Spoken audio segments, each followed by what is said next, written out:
11h02. Vamos seguir ao vivo agora lá para Brasília. Janaína Camelo já nos aguarda para trazer informações a respeito de um assunto que agora há pouco o José Maria Trindade tratou junto com um deputado e trouxe as informações aqui para nós no Jornal da Manhã. A Comissão Mista de Orçamento deve votar a Lei de Diretrizes Orçamentárias, a LDO, na próxima quarta-feira.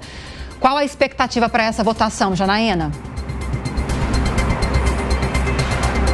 Pois é, Lívia, a expectativa é que haja um apoio aí durante a votação desse relatório, um apoio bem relevante dos parlamentares, até porque a gente precisa ver todas essas propostas orçamentárias, como a LOA, por exemplo, a Lei Orçamentária Anual, aprovadas até o próximo dia 22, né? Até o próximo dia 22 de dezembro, ou seja, daqui a 2 semanas, caso o governo não queira aí sofrer sanções. Então, havia uma questão que incomodou um pouco o governo quando o relator divulgou esse texto, né? Porque esse relatório ele não acatou aí uma emenda do governo federal apresentada pelo governo, limitando a 23 bilhões de reais o valor de contingenciamento no ano que vem. O relator Danilo Forte, do União Brasil, ele rejeitou essa emenda depois de consultar o Tribunal de Contas da União e também a consultoria orçamentária da Câmara dos Deputados.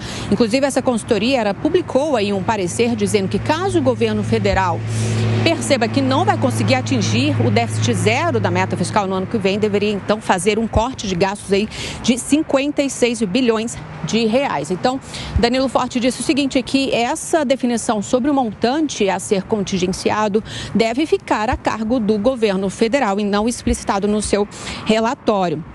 Mas especialistas que têm estudado esse texto, desde que ele foi publicado, dizem que esse contingenciamento pode sim cair para 22 bilhões, porque eles dizem que o relatório menciona aí alguns artigos do arcabouço fiscal sobre, por exemplo, o crescimento real dos gastos, que deve ficar entre 0,6% e 2,5%, levando em consideração a inflação de 2023. De qualquer forma, o ministro Fernando Haddad, o ministro da Fazenda, ele também defende esse contingenciamento de 23 bilhões, um limite, né, de 23 bilhões de reais para que consiga aí atingir a meta fiscal, o déficit zero da meta fiscal no ano que vem. De qualquer forma, o líder do governo no Congresso, o senador Randolfo Rodrigues, disse que em janeiro, assim que iniciar o ano que vem, vai consultar também o Tribunal de Contas da União para saber se esse contingenciamento fica então em 56 bilhões ou em 23 bilhões de reais. Então, esse relatório ele vai ser apresentado na terça-feira na Comissão Mista de Orçamento, ser votado na quarta-feira e em seguida deve ser aprovado no plenário. Lívia. Muito obrigada, Janaína Camelo. Bom trabalho aí para você. Deixa eu acionar agora o Nelson Kobayashi para a gente falar um pouquinho dessas articulações. Votação então prevista, pelo menos o início dela para a semana que vem, para quarta-feira. A Janaína trouxe agora mais um ponto também que causa muitas divergências, né, Kobayashi? A questão da limitação do contingenciamento para o orçamento do ano que vem. O Danilo Forte derrubou a emenda que havia sido apresentada pelo Randolfo Rodrigues, limitando esse contingenciamento em 23 bilhões, mas isso ainda vai gerar muita discussão, além de outras questões, né? O que você espera para a votação? Olha, Lívia, quando o assunto é exatamente o contingenciamento, é exatamente o raio-x, a radiografia de que provavelmente a gente vai ter uma dificuldade muito grande de alcançar a meta no ano que vem. Se esse é o debate, quanto vai precisar contingenciar para chegar no que se espera de meta, e quando a gente fala de bilhões, se é de 23 ou de 50 bilhões, é uma demonstração clara de imprevisibilidade na economia. Não é bom. A votação da LDO e do orçamento deveria ser muito mais preocupada com as políticas públicas, onde o governo vai investir em segurança, em saúde, em educação, em desenvolvimento. A gente tem o PAC acontecendo, que é um novo PAC, tem muitas novidades positivas em relação àquele PAC do Lula 1, Lula 2, o PAC da Dilma, né?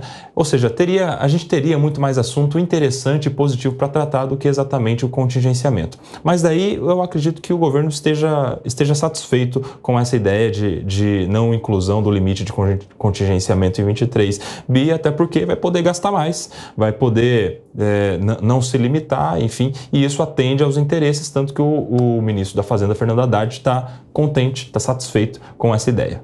E vamos continuar acompanhando essa disputa, se digladiando deputados, senadores e o Planalto para ver quem é que fica com o pouco que sobra, que a gente tem à disposição para investir, né? O orçamento brasileiro tem 94%, 95% dele todo já comprometido, engessado. O pouco que sobra tem muitas mãos em cima, né, Koba? Mas vamos lembrar, Colombo, que esses 90 e poucos % engessado é só em relação à destinação. Porque se for bem utilizado, mesmo engessado, a parcela que é para a saúde pode ser bem desenvolvida, a parcela que é para a educação pode ser bem desenvolvida. O limite em relação ao servidorismo público é importante, porque senão a gente ia ter um cabidal de empregos ainda maior. E aí sobra lá aquela fatiazinha que a gente está falando aí dos 5, 6% para criatividade. Criatividade do governo, e com tantos ministérios, 38, 39, a gente está nessa faixa hoje, né? A gente teria essa parcela de ministérios para executar essa criatividade aí em relação ao que sobra. Mas administrando bem, mesmo engessado, a gente teria condições de ter um melhor aproveitamento do dinheiro público.